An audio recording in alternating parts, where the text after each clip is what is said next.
केंद्रीय मंत्री किशन रेड्डी ने कहा, केसीआर डराए धमकाए तो भारतीय जनता पार्टी को कोई भी कार्यकर्ताओं डरने वाला नहीं है। उन्होंने बताया है कि केसीआर के गधीर भक्तियों से डरने का नहीं है। उन्होंने कहा है कि दिल्ली के धरने कराएं तो अपनी आवाज ऊंची करें तो केंद्र भयभीत नहीं होगा। केंद्रीय मंत्री किशन रेड्डी ने बताया कि वर्ष 2014 में केंद्र सरकार ने 64 लाख मीट्रिक टन अनाज खरीदा था। इसी प्रकार वर्ष 2021 में तेलुगु राज्यों से केंद्र सरकार ने 151 लाख मीट्रिक टन अनाज संग्रहित किया है। किशन रेड्डी ने बताया कि केंद्र सरकार ने वर्ष 2019 तथा 20 में तेलंगाना राज्य से 94 लाख मीट्रिक टन अनाज की खरीदी की है। उन्होंने बताया कि तेलंगाना में वर्ष 2014 में अनाज की खरीदी पर केंद्र सरकार ने 3,400 करोड़ रुपए खर्च किए हैं।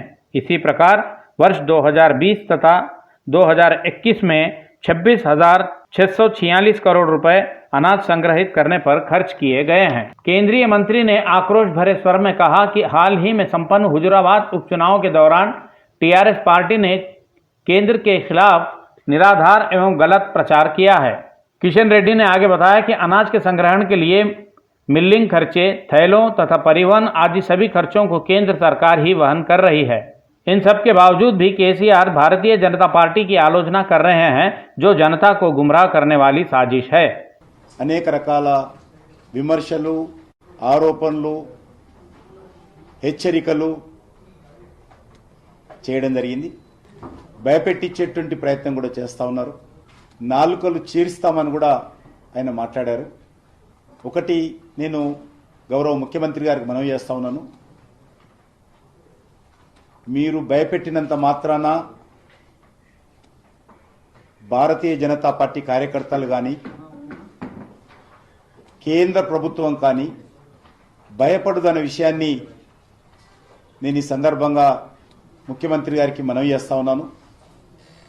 మీ తాటాకు చప్పుళ్లకు మీరు గొంతు పెద్దగా చేసుకొని విమర్శించినంత మాత్రాన సమస్య పోవు అనే విషయాన్ని మనవి చేస్తా ఉన్నాను. आईआईटी विरासती के सीट हासिल कर शुक्ल तथा अन्य खर्चों के लिए परेशान हो रही जनजातीय छात्रा श्रीलता से राज्य मंत्री केटीआर मिले। इस मौके पर केटीआर को जाति का श्रीलता को आईआईटी में शिक्षा दिलाने का आश्वासन दिया। इस मौके पर मंत्री केटीआर ने श्रीलता को नगद चेक भेंट किया और आश्वासन दिया कि लड़की के पढ़ाई की पूरी जिम्मेदारी वे ही वहन करेंगे। इस संबंध में केटीआर ने श्रीलता को आश्वासन दिया। मंत्री ने श्रीलता से कहा कि वह उच्च शिक्षा प्राप्त कर राज्य के गौरव को और ऊंचा उठाएं। इस बात का संदेश टीआरएस पार्टी के कार्यकर्ता पुट्टा विष्णुवर्धन रेड्डी ने अपने ट्विटर खाते से पोस्ट किया है। इस सहयोग के लिए श्रीलता ने केटीआर के प्रति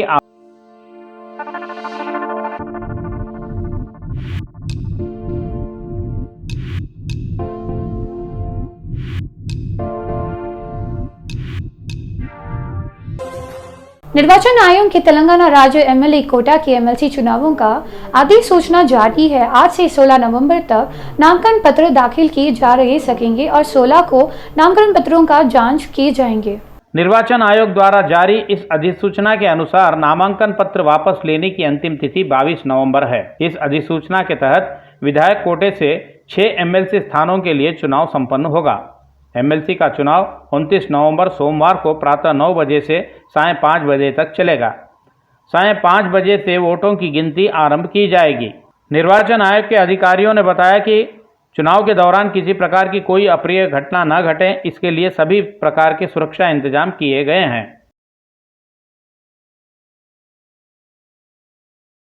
तेलंगाना में प्रति 2 वर्षों में एक बार आयोजित होने वाली सुप्रसिद्ध समक्का सरमाला यात्रा 2022 के लिए राज्य सरकार ने 75 करोड़ रुपए जारी किए।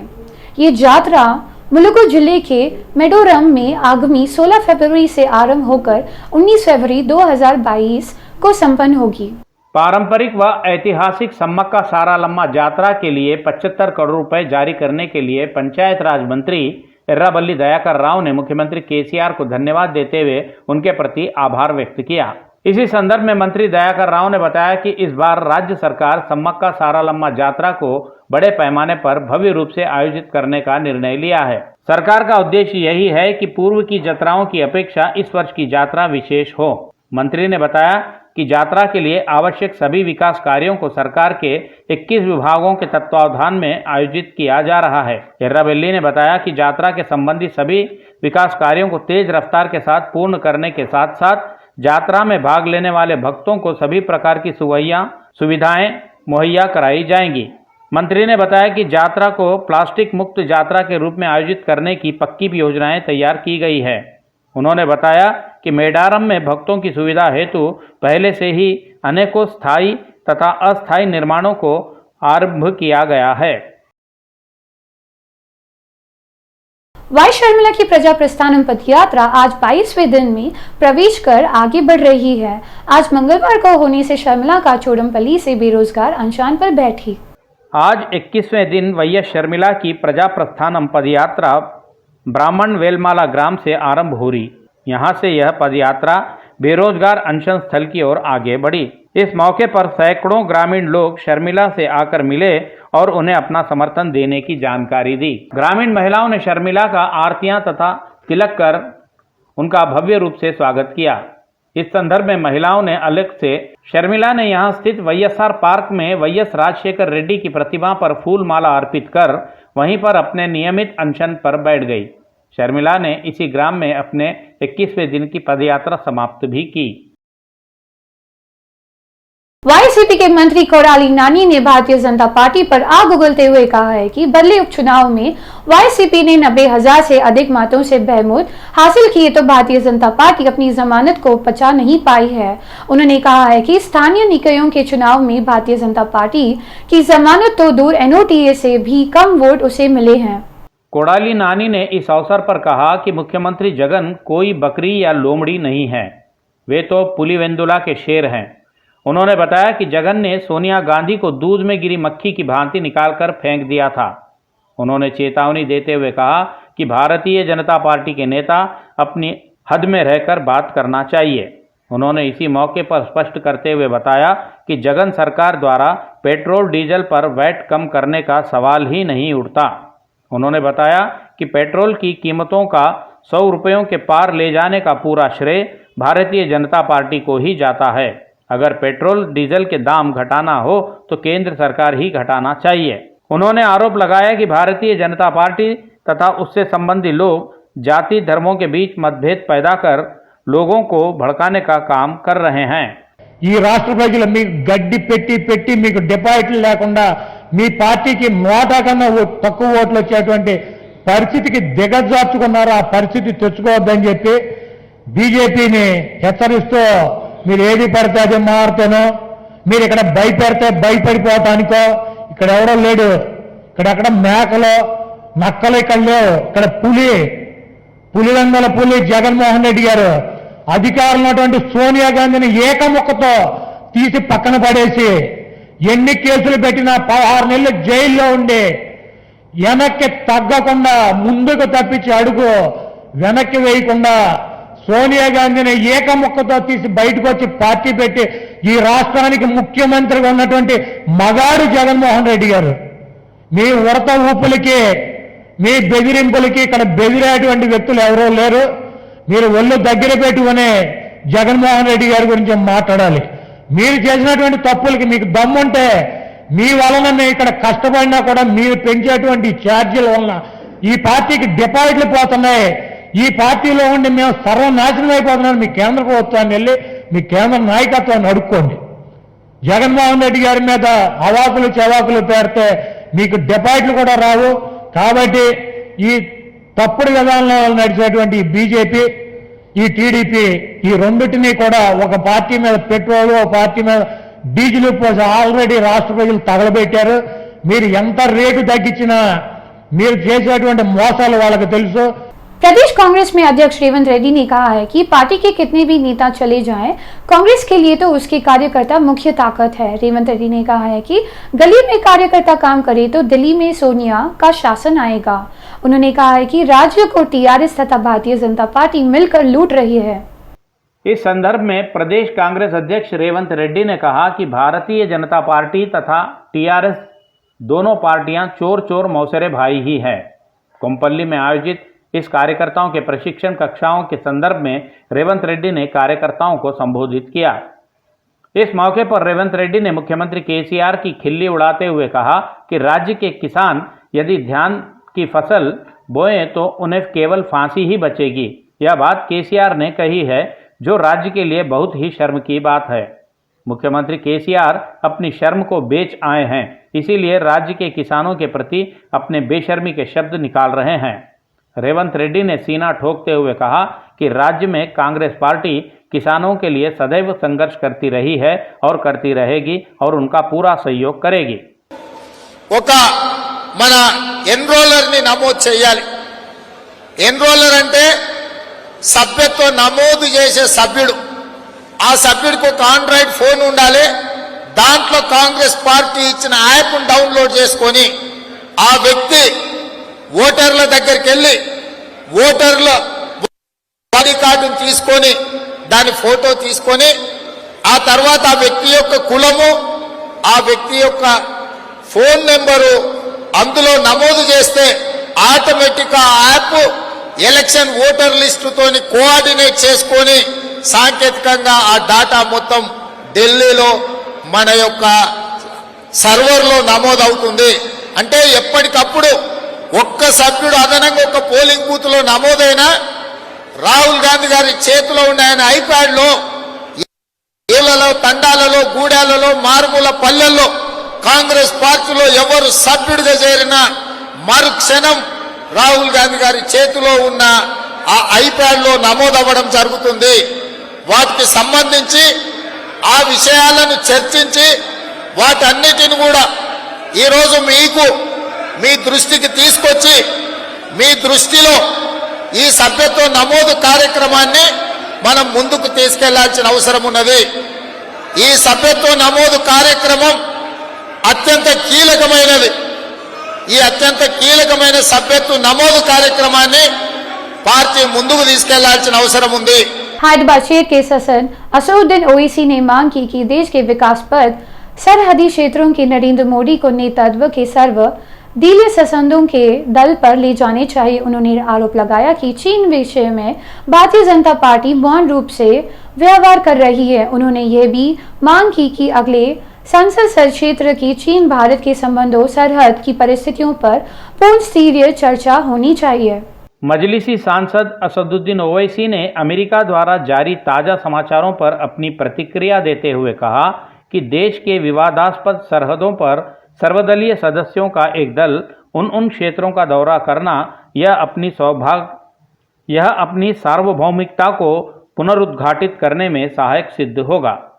असदुद्दीन ने कहा कि देश के प्रधानमंत्री नरेंद्र मोदी ने स्वयं देश से कहा है कि चीन की सेना भारत में नहीं घुसी है, जबकि अमेरिका द्वारा जारी ताज़ा जानकारी में बताया गया है कि चीन भारत में घुसा है और अब तक बाहर नहीं गया है। इससे साफ होता है कि प्रधानमंत्री मोदी द्वारा बताई गई बात असत्य है। उन्होंने कहा कि प्रधानमंत्री सर्वदलीय दल को साथ लेकर उन क्षेत्रों में जाना चाहिए जिससे देश की जनता को विश्वास में लिया जा सके। ओवैसी ने बताया, अरुणाचल प्रदेश में चीन स्थायी निर्माणों को आरंभ कर वहां ग्रामों को भी बसाया है। और ये जो प्रधानमंत्री ने देश को जो बात बताई थी ये झूठ साबित हुई, क्योंकि चीन आज भारत के LAC के अंदर बैठा हुआ है, भारत के टेरिटरी में बैठा हुआ है और इसीलिए चीन डेप्सांग डेमचौक से नहीं हट रहा है। वहाँ उसकी PLA की फौज है, इसीलिए अरुणाचल प्रदेश में भारत की टेरिटरी में चीन कई परमानेंट स्ट्रक्चर्स के गांव बना चुका है। तीसरा, अमेरिका खुद कह रहा है, उनकी रिपोर्ट है कि चीन यहाँ पर ऐसा कर रहा है। तो हमारा बोलना ये है कि क्योंकि मोदी सरकार इस पर कुछ नहीं बोल रही है और ये इनकी डिलिबरेट खामोशी है जिसको अंग्रेजी और डिनायल है, तो हम ये इस बात का डिमांड करते हैं कि अब जब लोकसभा का विंटर सेशन होगा इसमें एक पूरी डिबेट होनी चाहिए। चीन की फौज जो भारत की टेरिटरी में बैठी हुई है, और दूसरी बात यह है कि ऑल पार्टी डेलीगेशन को सरकार उन मुकामात पर लेकर जाए जहां पर चीन की फौज बैठी हुई है। हाँ, हम जाने तैयार है, मैं तो जाने तैयार हूं, लेके जाइए, हम देखना चाह रहे हैं ताकि हम अपनी सॉवरेनिटी को उसका वहां पे उसको बरकरार रख सके। और तीसरी बात यह, अगर सरकार पार्लियामेंट लोकसभा में उस डिबेट के लिए अगर ये कहती है कि नहीं, ये नेशनल सिक्योरिटी का मसला है, डिबेट नहीं हो सकती है, तो लोकसभा के रूल 248 के तहत एक सीक्रेट सिटिंग हो सकती है जिसको कोई मीडिया के लोग नहीं रहेंगे, कोई नहीं रहेंगे, आप वो डिबेट करवाइए। उप्पल विधानसभा क्षेत्र के विधायक बेती सुभाष रेड्डी ने कहा है कि राज्य सरकार की कल्याणकारी योजनाएं हर घर को मिल रही हैं। उन्होंने आज अपने कैंप कार्यकालय में मुख्यमंत्री राहत सहायता के चेक वितरित करते हुए ये बात कही। टीआरएस विधायक बेती सुभाष रेड्डी ने अपने क्षेत्र से संबद्ध 16 लाभार्थियों को लगभग 7,44,000 रुपए मूल्य के मुख्यमंत्री सहायता के चेक प्रदान किए। इस मौके पर उन्होंने कहा कि तेलंगाना राज्य के हर एक मकान में सरकार की किसी न किसी योजना से संबंधी लाभ पहुंच रहा है। उन्होंने कहा कि टीआरएस सरकार गरीब जनता की पक्षपाती बनकर खड़ी हो रही है। ఉప్పల్ నియోజకవర్గంలో సీఎం రిలీఫ్ ఫండ్ చెక్స్ను పంపిణీ చేయడం జరిగింది. 1వ డివిజన్ నుంచి 8వ డివిజన్ వరకు ఈరోజు పంపిణీ చేసిన భాగంగా 16 చెక్కులను పంపిణీ చేయడం జరిగింది. 16 చెక్లకు గాను 7,44,000 రూపాయలని ఈరోజు మరి పేద ప్రజలకు అందించే దిశలో సీఎం రిలీఫ్ ఫండ్ ఇవ్వడం జరిగింది. పేదల ప్రజల పక్షపాతిగా ఈరోజు మరి సీఎం రిలీఫ్ ఫండ్ కింద ఎవరికి ఏ ఆపద వచ్చినా కూడా నేనున్న పెద్దన్నలాగా పెద్ద కొడుకులాగా అని చెప్పి కేసీఆర్ గారు సీఎం రిలీఫ్ ఫండ్ ఇవ్వడం, వాళ్ళు ఉపాధి కొంతమంది చనిపోయిన వాళ్ళు కొద్దిమంది ఇబ్బంది పడ్డప్పుడు కూడా మరి ఎక్కువ ఖర్చులు అయినప్పుడు కూడా నా వంతుగా నేను ఆదుకుంటాన్న ఉద్దేశంతో ఈరోజు ప్రతి ఒక్కరిని కూడా ఆదుకునే దిశలో ఈరోజు సీఎం రిలీఫ్ ఫండ్ ఇస్తూ ఉన్నాం. ఈ ఒక్కరోజే మరి 16 చెక్కులను ఇవ్వడం నిజం కూడా గర్వించదగ్గ విషయం. 7,44,000 రూపాయలని మరి ఈరోజు ప్రజలకు అందుబాటులో తీసుకొచ్చినాం.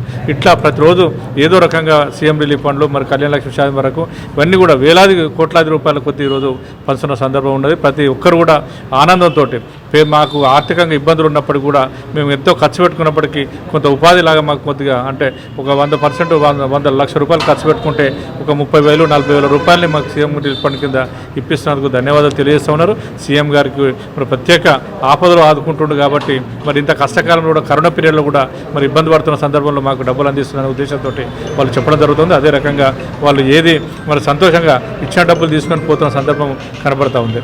श्रीलिंगमपल्ली विधानसभा क्षेत्र के विवेकानंद नगर में 2,83 लाख की लागत किए जा रहे विकास कार्यों की विधायक आर.के. पुरी गांधी ने पार्षद रोजा रंगाराव के साथ मिलकर आदर्शशिला रखी। इस मौके पर उन्होंने कहा है कि देश में विकास का लक्ष्य को लेकर आगे बढ़ रहा राज्य तेलंगाना राज्य ही है।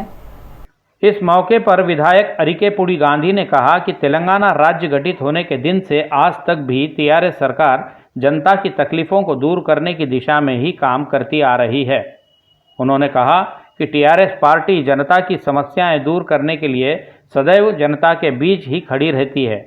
उन्होंने यह भी बताया कि टीआरएस पार्टी राज्य के विकास का लक्ष्य लेकर ही आगे बढ़ती है और इसी दिशा में आज भी काम कर रही है।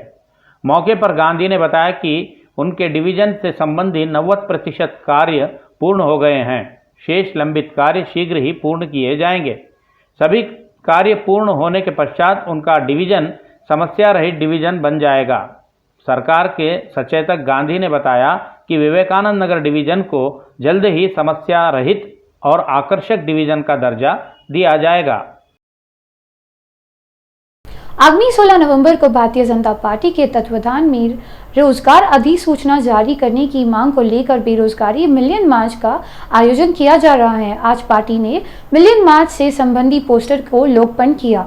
भारतीय जनता पार्टी के प्रधान सचिव प्रदीप राव ने बताया कि आंदोलन के दौरान रोजगार के नाम पर केसीआर ने ही विद्यार्थियों को उकसाया था।